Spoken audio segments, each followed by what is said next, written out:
कि video start करते हैं। Let's go. मुझे आपके पास भी नहीं आने देते। मैं तो आपकी भक्त हूँ ना। अंजलि रोती रही। अंजलि दुर्गा माँ की बहुत बड़ी भक्त है, लेकिन उसका पति रमेश नास्तिक है। वो भगवान पर विश्वास नहीं करता है। रमेश की माँ बिमला और उसकी बहन पायल भी रमेश का साथ देती हैं। ये सब पूजा वूजा करके क्या फायदा? उससे अच्छा घर का काम करो। हाँ हाँ बहू, फालतू में दिन के 2 घंटे तुम उस पत्थर की मूर्ति के सामने बैठकर बिता देती हो। ये सब बंद करो भाभी और काम काज में ध्यान लगाओ। नहीं तो इस घर से तुमको लात मार के निकाल दिया जाएगा। हाँ, शादी के बाद से ही अंजलि के ऊपर ऐसा अत्याचार चल रहा है। अंजलि बचपन से ही दुर्गा माँ की भक्त है। उसकी माँ मरते वक्त उसे दुर्गा माँ की एक पत्थर से बनी हुई मूर्ति दे गई थी और उसी मूर्ति को पाकर अंजलि उनकी भक्त बन गई। माता पिता दोनों के ना होने के कारण उसके चाचा चाची ने कैसे भी करके उसकी शादी करवा दी। अंजलि उसी मूर्ति को लेकर ससुराल चली आई, लेकिन आने के बाद उसे पता चला कि ससुराल में कोई भगवान को मानता ही नहीं है। हे दुर्गा माँ, ये कैसा परिवार है? उसका कोई अपना नहीं था। वो हर रोज सुबह सुबह नहाकर साफ साफ कपड़े पहनकर 2 घंटे तक दुर्गा माँ की पूजा करती थी। ससुराल में भी पहले दिन वो वही करने बैठी। तभी उसकी सास ने उसे बुलाया। बहू, बहू, कहाँ हो तुम? यही हूँ माँ, दुर्गा माँ की पूजा कर रही हूँ। अरे सुबह सुबह क्या फालतू के कामों में लग गई? ऐसा मत बोलिए माँ, पाप लगेगा। ये सुनकर बिमला हंसने लगी। ये पत्थर की मूर्ति मुझे पाप देगी। ये सब छोड़ो और हमारे लिए मस्त अंडा टोस्ट बनाओ। अंडा? लेकिन पूजा से पहले मैं खाने को हाथ नहीं लगाती और अंडे को तो बिल्कुल नहीं। तभी वहाँ पर रमेश और पायल आ गए। रमेश ने कहा, माँ जो कह रही है चुपचाप सुनो। हाँ, अंडे के बिना हमारी सुबह नहीं होती। आओ जल्दी, मुझे कृपा करके पहले पूजा कर लेने दीजिए, उसके बाद मैं सब कुछ कर दूंगी। अच्छा, तो आते ही सामान लड़ाने लगी हो? हाँ, ये लो।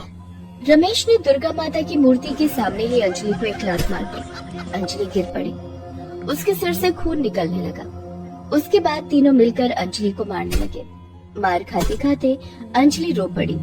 तभी उसने एक आकाशवाणी सुनी। कोई औरत जैसे अंजलि से कह रही हो, अंजलि रसोई जा और ये लोग जो बोल रहे हैं वो कर। जा अंजलि जा। ये सिर्फ अंजलि को सुनाई दिया और ये सुनकर अंजलि चौंक गई। अरे ये क्या सुनाई दिया मुझे? पहले तो कभी ऐसा नहीं हुआ। ये सुनने के बाद अंजलि पूजा ना करके रसोई चली गई और खाना बनाने लगी। असल में वो आकाशवाणी किसी और ने नहीं बल्कि स्वयं दुर्गा माँ ने की थी।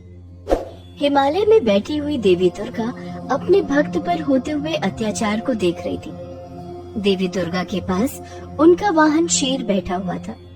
धरती पर पाप का बोझ पड़ रहा है, अब मुझे ही कुछ करने की आवश्यकता है। शेर जाओ धरती पर और एक कुत्ते का रूप लेकर अंजलि के आसपास भटकते रहो, उसकी रक्षा करते रहो। जैसे आपकी आज्ञा देवी। ये बोलकर शेर धरती पर चला आया और एक कुत्ते का रूप ले लिया। और उधर देवी दुर्गा ने अपनी एक अवतार देवी शैलपुत्री को बुलाया। आपने मुझे बुलाया देवी? हाँ शैलपुत्री, मेरी भक्त अंजलि का दुनिया में कोई नहीं है। मैं चाहती हूँ कि तुम स्वयं उसकी कोख में जाओ और एक लड़की के रूप में जन्म लो। जैसी आपकी आज्ञा देवी। देवी शैलपुत्री अंजलि की कोख में आ गई। अंजलि को उल्टी होने लगी और उसका सर चकराने लगा। डॉक्टर ने कहा कि अंजलि माँ बनने वाली है। ये सुनते ही रमेश ने कहा, ये बहुत अच्छी बात है, लेकिन ध्यान रखना हाँ, मुझे लड़का चाहिए। लड़की हुई तो उसे बगीचे में दफना दूंगा। अंजलि चिंता में पड़ गई। गर्भवती होने के बावजूद उसका काम कम नहीं हुआ, उल्टा काम का बोझ बढ़ने लगा। बिमला और पायल अंजलि से और ज्यादा काम करवाने लगे। भाभी इधर आओ और मेरा पैर दबा दो। लेकिन मैं तो अभी घर साफ कर रही हूँ। घर साफ बाद में कर लेना, अभी जो मैं बोल रही हूँ वो करो। अंजलि पायल के पैर दबाने लगी। तभी बिमला आई। बहू, अभी तक घर साफ नहीं किया। नहीं, वो ननद जी ने बोला उनके पैर दबा देने को, इसीलिए।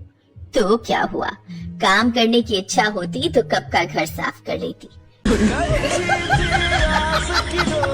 कामचोर कहेगी। ये बोलकर बिमला अंजलि को मारने लगी।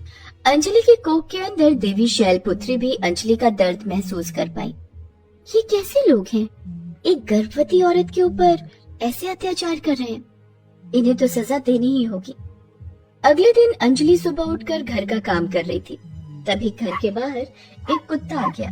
ये वही शेर है जो कुत्ते का रूप लेकर यहाँ आया है। अरे, लगता है ये कुत्ता भूखा है, इसे एक रोटी देती हूँ।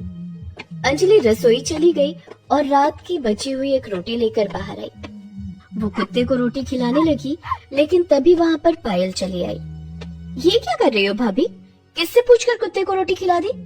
नहीं, मतलब एक रोटी पड़ी हुई थी इसीलिए। इसीलिए तुमने कुत्ते को खिला दिया? ए कुत्ते, भाग यहाँ से। बिमला एक डंडा उठाकर कुत्ते को मारने लगी। कुत्ता वहाँ से भाग गया। उसके बाद उसी डंडे से अंजलि की पिटाई हुई। अंजलि रोती रही, लेकिन इन सब की अंजलि को आदत हो गई है। वो मार खाती है और दुर्गा माँ की मूर्ति के सामने बैठकर रोती है। ऐसे ही दिन बीतने लगे। 9 महीने बाद अंजलि के पेट में बहुत दर्द शुरू होता है और उसे एक लड़की पैदा होती है। उसे देखकर रमेश मुंह फेर लेता है। जिसका डर था वही हुआ, एक लड़की को जन्म दे दिया इस मनहूस ने।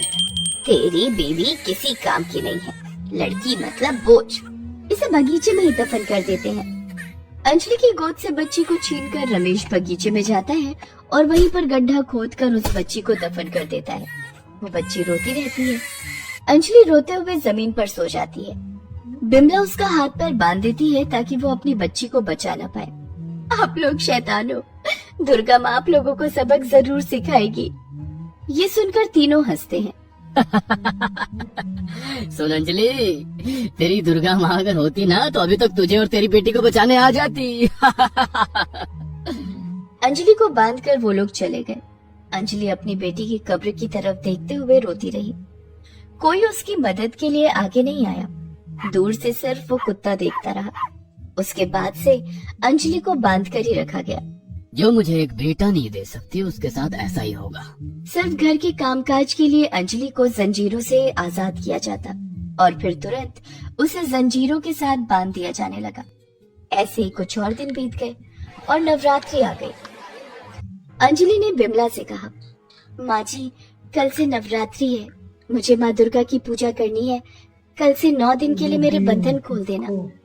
ये नवरात्रि से कुछ नहीं होता, वो सब करने की कोई जरूरत नहीं है। हाँ, और वैसे भी कल चिकन बनेगा घर पे। लेकिन कल तो मैं नॉनवेज को हाथ नहीं लगाऊंगी। तो फिर हमारा खाना कौन बनाएगा? नहीं नहीं, खाना तो तुम्हें ही बनाना पड़ेगा भाभी। मैं बचपन से नवरात्रि मानती आई हूँ, मेरे साथ ऐसा मत कीजिए, मुझे नवरात्रि का पालन करने दीजिए। अंजलि रोने लगी, लेकिन किसी ने उसकी नहीं सुनी। बिमला ने कहा, कल तेरा धर्म मैं भ्रष्ट करती हूँ, तुझे कल चिकन ना खिलाया ना तो मेरा नाम घर के काम काज करने के लिए दिया गया। अंजलि काम करते करते अपने कमरे में घुस गई और दुर्गा माँ की मूर्ति के सामने बैठ गई। हे दुर्गा माँ, ये कैसी नाइंसाफी है, ये लोग मुझे आपके पास भी नहीं आने देते। मैं तो आपकी भक्त हूँ ना। आज से नवरात्रि शुरू हो रही है, लेकिन मैं आपकी पूजा कैसे करूँ? तभी वहाँ पर बिमला, रमेश और पायल तीनों चले आए। बिमला के हाथ में चिकन लेग पीस है। ये ले अंजलि, अब नवरात्रि मना। आज मैं ये सब नहीं खा सकती।